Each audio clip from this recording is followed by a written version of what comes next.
Despite na may nakinamamataan na near equatorial top sa labas ng ating par, pero bahagi ng Mindanao, magiging katamtaman muna at maalinsangan muna ang magiging maghapon.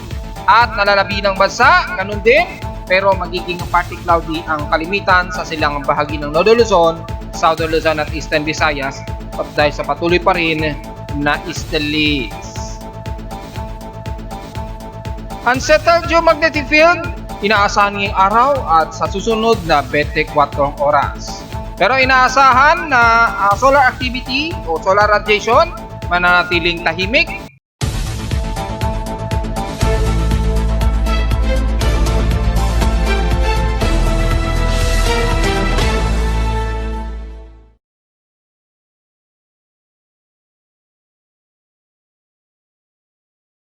Hello, good morning mga folks. Welcome po muli sa ating Daily Weather Bulletin at Analysis para sa araw na Linggo, March 3, 2024. Ang oras nating boss may maga ay alas 9:28 na ng umaga. Medyo gloomy po tayo, overcast ha, at medyo klaro ang ating himpapoint pa rin, lalo na dito sa amin sa Caloocan at sa iba't ibang panig ng Metro Manila at Central Luzon. Pero diyan sa may bandang silangan ng Quezon Province, pasok ng bandang Rizal ay magiging mas maulap at expected din ang medyo mahangin dahil nga po sa umiiral pa rin natin na easterlies. So expected pa rin na hindi inaasahang mga isolated rain showers nitong maghapon. Sa current conditions, overcast nga po at nabanggit na natin ang lagay ng panahon. Bukod sa overcast ay ang pinakamababang temperatura na naitala sa amin sa Caloocan ay nakapagtala kami ng lowest of 25 degrees Celsius sarado kaninang 5:26 AM. Kahapon nakapagtala kami ng medyo malinsangang temperatura na umabot ng 33 degrees Celsius kahapon ito ng hapon at 1:54 PM. Ibig sabihin lamang ay medyo mataas ang ating heat index na nasa 40.6 degrees Celsius, ang pinakamataas naming init pandama. Pero kung sisilipin natin sa data feed ni Pag-asa kahapon ay nakapagtala ng mas mataas ang Calapan Oriental Mindoro na umabot ng 42 degrees Celsius na nasa danger level ng heat index sa kanila. At sumunod naman, kasabay din pala ng parehong 42 degrees Celsius ang heat index ay dyan din sa may bandang Cotabato, Maguindanao kahapon. At parehong nasa 42 degrees Celsius ang napakataas nilang heat index. So ibig sabihin lamang ang pagdating sa peak 16% past 24 hours ay nangunguna rin sa pinakamalinsangan naman na temperatura ang Cotabato area na nasa 35.4 degrees Celsius kasabay ng mataas din na heat index. So nabanggit natin kahapon na inaasahan nga po na maalinsangan ang bahagi na yan ng Sorsogen area at Barm at nangyari nga po at nagkaroon sila ng mataas na init pandama kahapon. Kaya ngayong araw asahan din po ang magiging ganyang weather systems natin dahil wala naman masyado pang gaanong kaulapan ngayon dyan. At despite na ang mga forecast na mga uulanin pagdating ng hapon o gabi ay naka-forecast pa rin. So wag po tayong magpakampante at magdala pa rin ng pananggalang hindi lang sa inaasahang ulan kundi sa tinding sikat ng araw dahil magiging maghapon po ang ganyan kainit na temperatura. Sa lowest temperature naman ay tala sa Baguio City ay nasa 15.4 degrees Celsius na lowest na temperature sa bansa. At sa Inola naman ay walang masyadong namataan na mga pag-ulan so far. Ang Apari lamang ang nakapagtala ng 4 mm lamang na napakahalos kapatak lamang na buhos ng ulan in past 24 hours. Samantala, despite na nanatiling tahimik pa rin sa kasalukuyan yung ating space weather status, diretso agad tayo sa status ng Nitaal dahil nasa moderate ang kanyang thermal signature and anomaly. So far, nasa moderate naman ito at 25 megawatts yung kanyang variable radiated power. Ibig sabihin, medyo mayroong magmatic intrusion sa bunganga nito. At nakikita natin sa actual MODIS satellite imagery para sa kanyang thermal signature, mataas po ang magma intrusion. Ayan o, namumula po ang pinakabunganga ni Taal. So sa mga kabatang natin, obserbahan po kung lalakas din po ang pagbubuga niya ng SO2 emission ngayong araw. Pero kung sisilipin natin, hopefully updated si PBOX para sa bagong report ni Taal Volcano ngayong araw.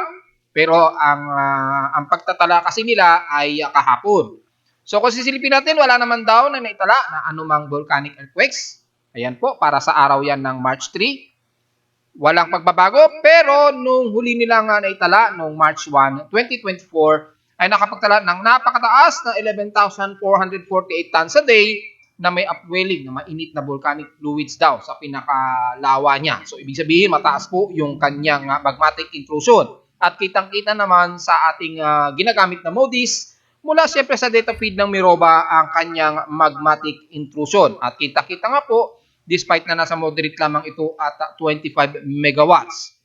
Kung sisilipin natin kahapon ay nasa 24 megawatts po ito. Ngayong araw nasa 25 megawatts po yung huling pagtala. At kita naman na mataas yung kanyang intrusion. At naimagit ko natin yung harang araw na despite yung huli tayong nag-report para kay Taal na walang latest update si PBOX, sa ating live CCTV na ginagamit natin na live mula sa bandang Lipa o malapit sa may bandang Lipa kung saan nakatapat dito sa may bandang portion ni Taal. Makikita natin yung makakapal na kaulapan na yan. Probably yan yung VOG na nirelease niya. So ibig sabihin mukhang makapal-kapal po at malaki-laki na SO2 ang nire-release ngayon ni Taal. So sa mga kabatang natin, bantayin po natin ito at tingnan natin kung magkakaroon ng mga ilang volcanic earthquakes hanggang sa mga susunod na araw. Sa ngayon, halos normal naman at wala naman naitala daw ng mga pagyangig, pero yung pagbubuga niya ng SO2 emission ay mukhang napakataas po. So bantay-bantayin po natin yung behavior ni Taal ngayon, lalo na dyan sa may bandang Batangas, at sa mga residente natin sa Tagaytay at iba pang bahagi sa Batangas. Sa ating outside humidity, nasa 74% po. So medyo mataas po ang ating humidity at tumataas ito ng 3% since last hour. Mataas muli ang ating atmospheric pressure na nasa 1,015 hectopascals. Steady ito since last hour. So manatiling mataas pa rin. Medyo drier pa kasi tayo. At sa ating high tide and low tide status, so far, medyo nagsisimula pa lang na tumataas yung level ng katubigan dyan sa pampang ng Manila Bay. May 4 hours and 49 minutes pa po, o to be exact, of 2:23 p.m. pa magma-maximum high tide. Gaano ba magiging kataas ito? Para sa mga gustong malaman, ay probably magha-high tide ito na halos nasa aabot ng mga bandang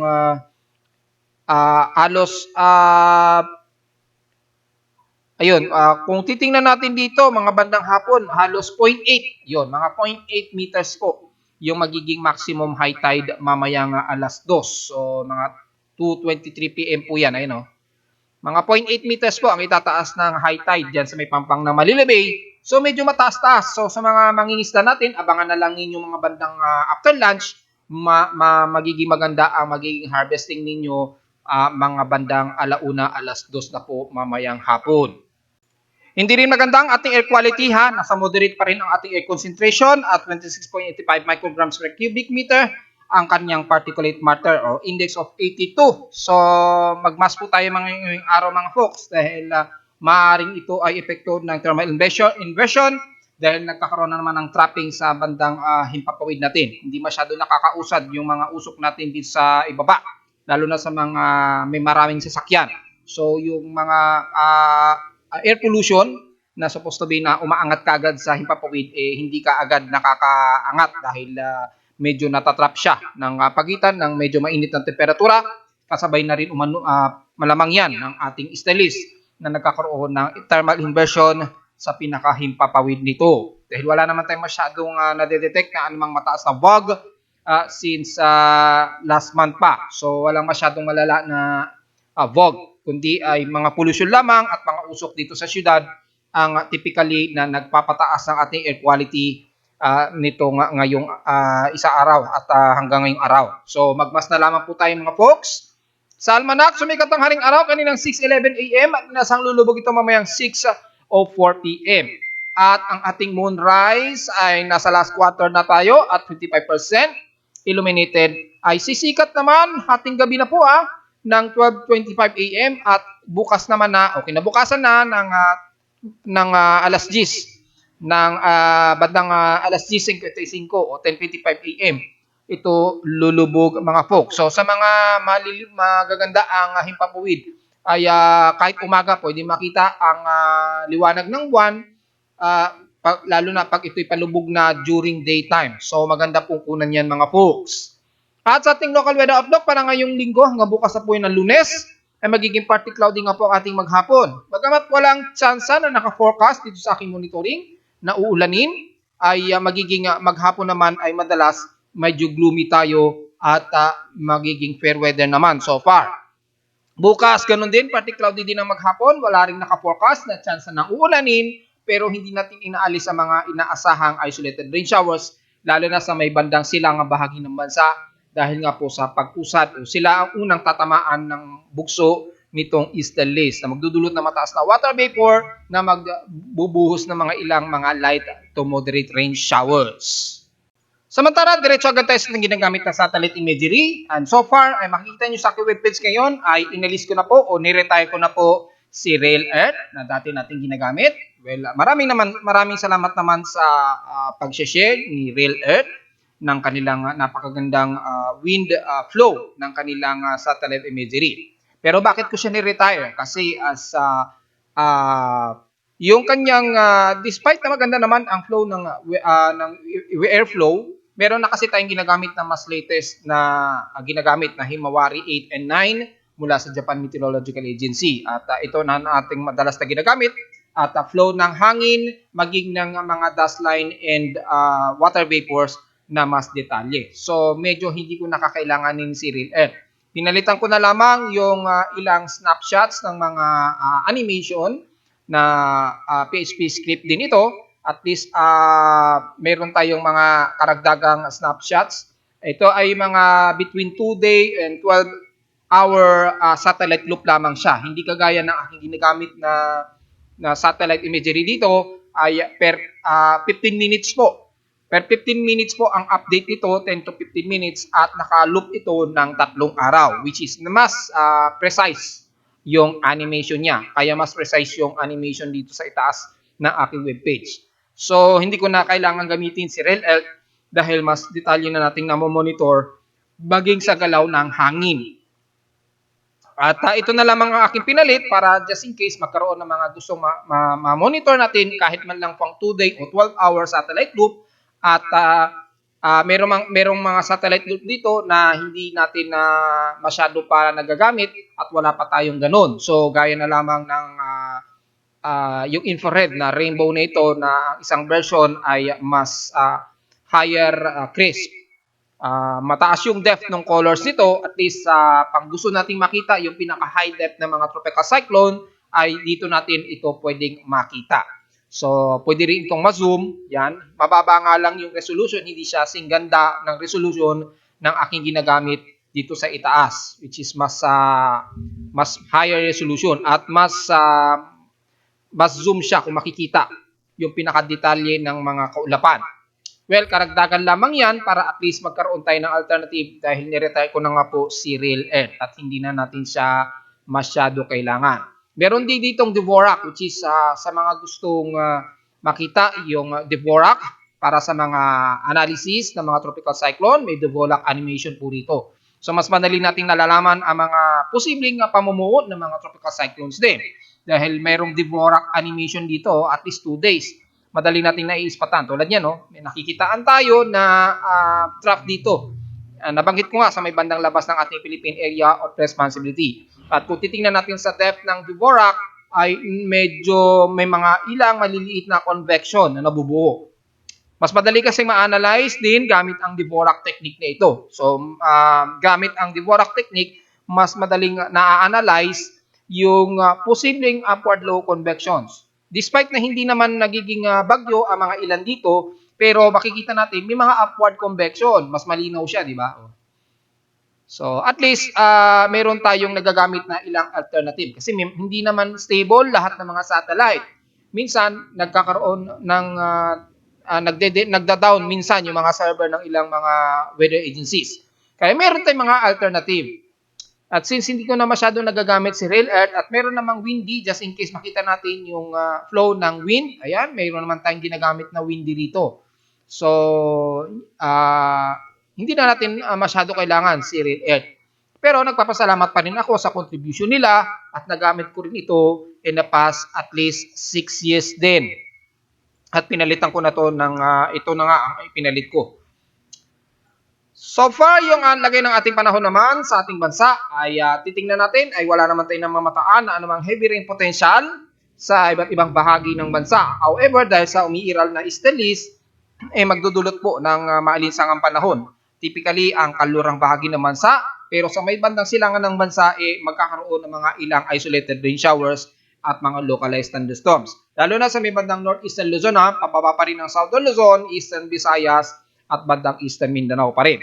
However, magkaroon man ng mga ilang pag-ulan, typically mga light rain showers lamang ang mas madalas.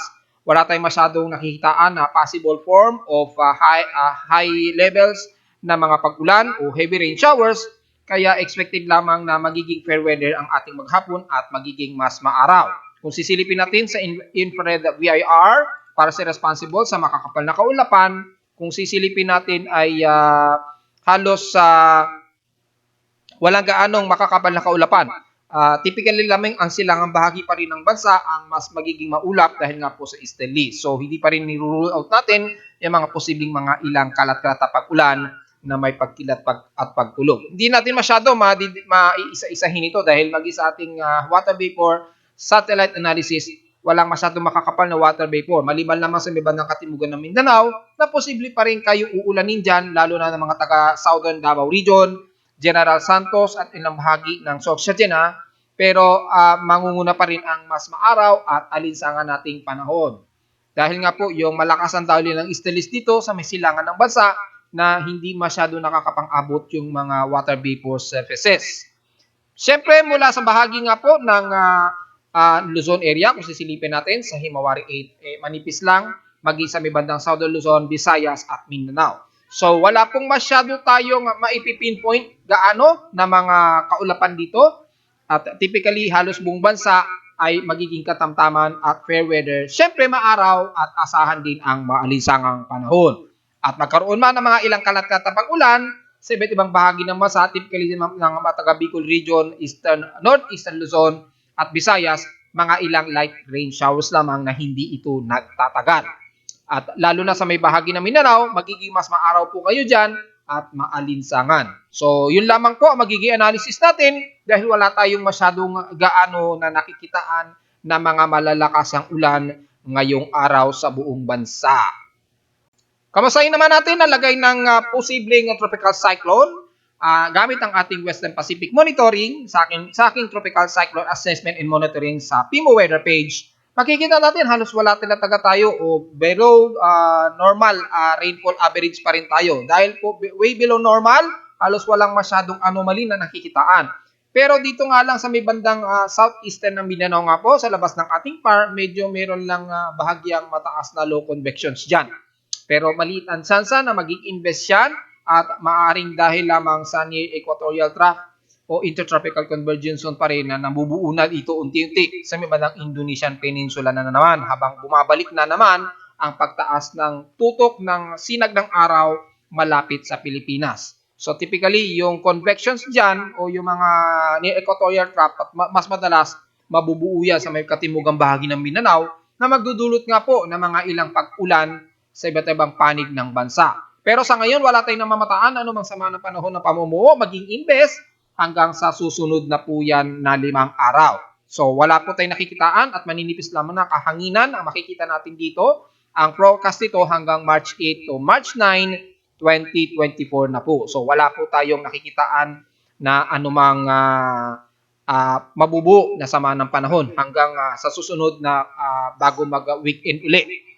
Magi sa ating mean sea level pressure, wala po tayo nakikitaan. Mataas po ang ating atmospheric pressure, kaya mababa ang tsansa ng pamumuo. Mga low convection lamang dito or yung mga surface trough, ang madalas lamang na makikitaan natin dito sa bahagi nga po ng katimugang bahagi ng Mindanao. Diyan sa portions na ng Indonesian Peninsula. So take note yan mga folks, kaya mga taga Mindanao, lalo na ng mga taga Davao Region. Kung uulanin kayo dyan, epekto lamang ng near equatorial trough.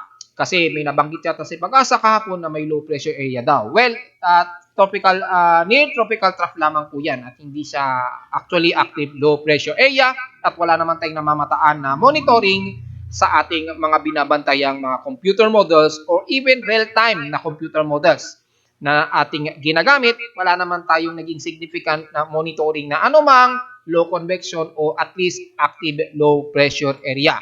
So wala tayong magiging komento sa mga computer models ngayon. So far, kalmado naman ang ating magiging panahon.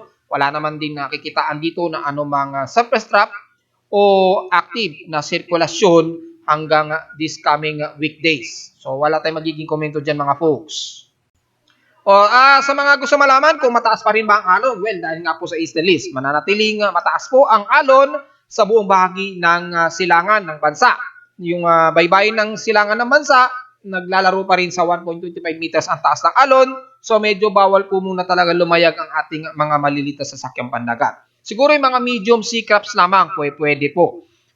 Pero yung mga mas maliliit, medyo delikado pong pumalaot. Dahil bukod po sa malakas ang bugso ng hangin dulot ng isdalis, mataas din po ang alon. So, delikado po. Pero magiging good news yan ng mga taga-Siargao dyan. Surfing capital daw yan ng ating bansa, yung Siargao. Surfing capital of the Philippines daw kasi yan.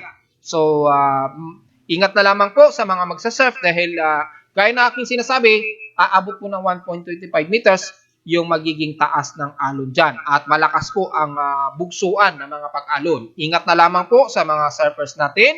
At kung maaari, kung professional naman kayo, maging ano na lang po tayo, mag-iingat na lamang po tayo.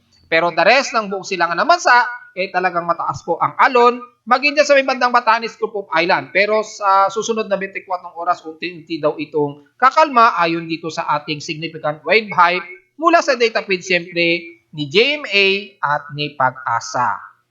So sa space weather status naman tayo mga folks at nabanggitan natin kahapon, mula ngayong araw ay magkakaroon tayo ng at least unsettled na geomagnetic field. Dahil nagkaroon tayo ng recordings kahapon ng above normal wind, solar wind.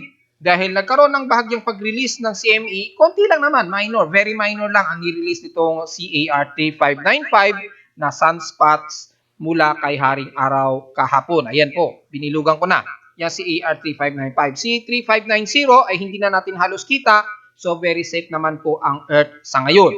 Maliban na lamang dito sa may balang maliit na medyo malaki-laki, maliit siya pero bahagyang malaki na hindi kagaya ni ART 595. So makaka-release pa rin yan ng at least mga minor CME na nagdulot nga po ng paglakas ng solar wind kahapon.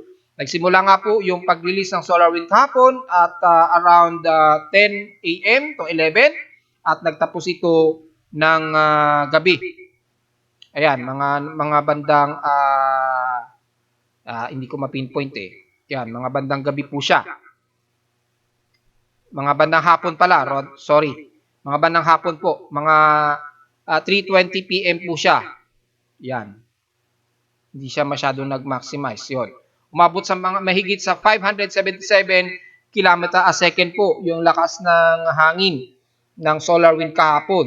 Well, dahil sa minor CME na nirelease at bahagya rin tumaas yung X-ray flux mula kay Haring Araw, mula doon sa pinaka-sunspots.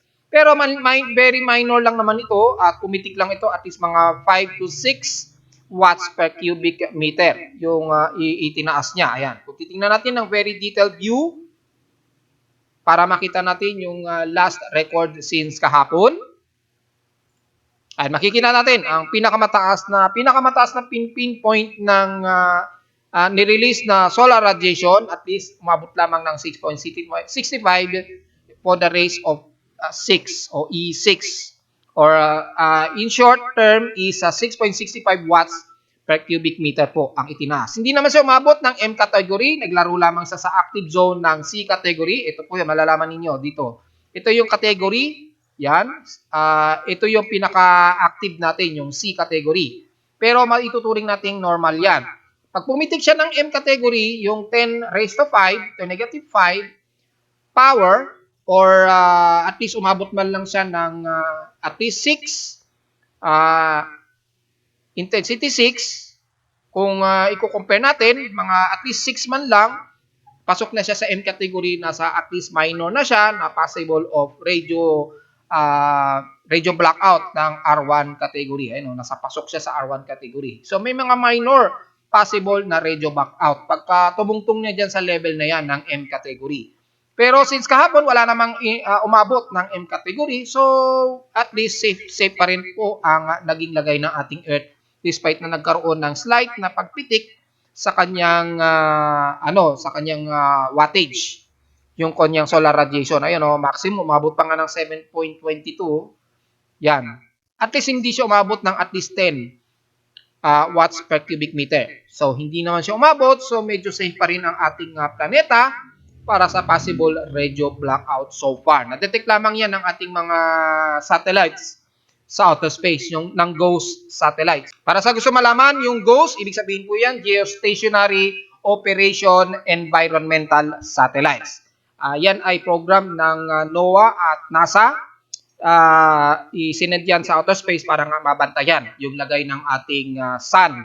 At hindi lang sa sun, kundi din sa satellite imagery na rin na kinukuha sa Earth para sa mas high quality na weather images at mga possible tropical cyclones at hurricanes. Nakaatas na rin kasi doon yung mga sensors para mabantayan yung solar activity ng haring araw, which is yan nga po yung photon packs, X-ray at magnetometers.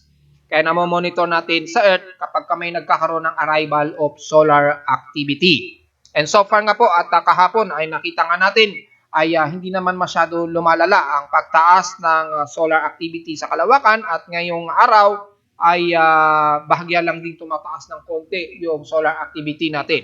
At hindi naman at least umaabot ng R1 radio blackout category, so medyo safe pa po tayo. At yung photon flux naman natin na binabantayan, medyo tahimik naman siya.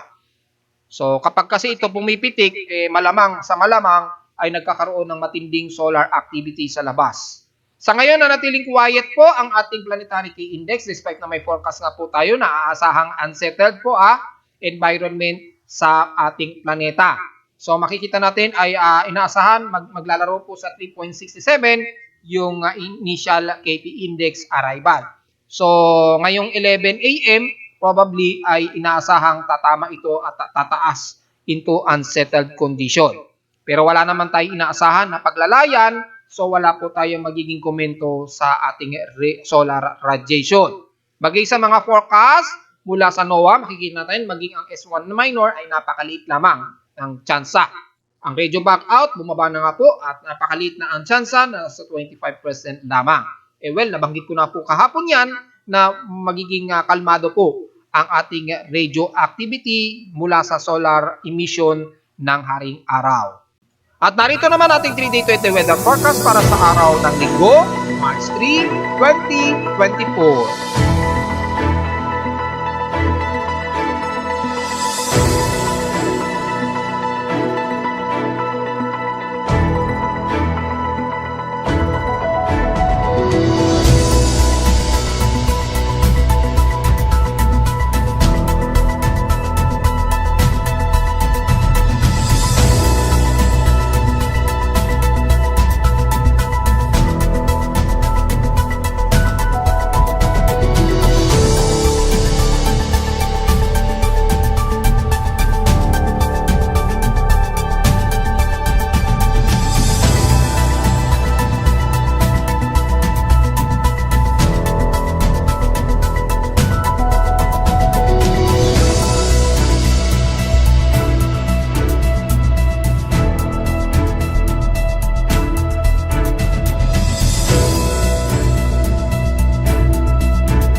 At hanggang dito na lang po ating daily weather bulletin at analysis para sa araw ng Linggo, March 3, 2024. Huwag pong kalilimutan na mag-like, share, subscribe po sa ating YouTube channel at visit lamang anytime sa ating website na www.pimoweather.com para sa mga ibang detalye ng lagay ng ating panahon na hindi natin na-report ngayong umaga. Typically, fair weather naman kasi tayo at wala tayong masyadong mamamataang mga malalasang pag-ulan. At dahil papasok na rin kasi ating dry season, ay inaantay na lamang natin ang completion ng transition into dry season. At maaaring inaantay na rin natin yung official statement ni Pag-asa. Pero mas maganda yung ating real-time na magbabase para sa transitioning ng dry season. At sa mga gusto pang malaman ng detalye mula sa aking weather station sa Caloocan, at siyempre sa mga data feeds in real time, mula siyempre sa mga iba't ibang mga weather agencies. Maraming salamat po mga folks at magandang araw po sa ating lahat.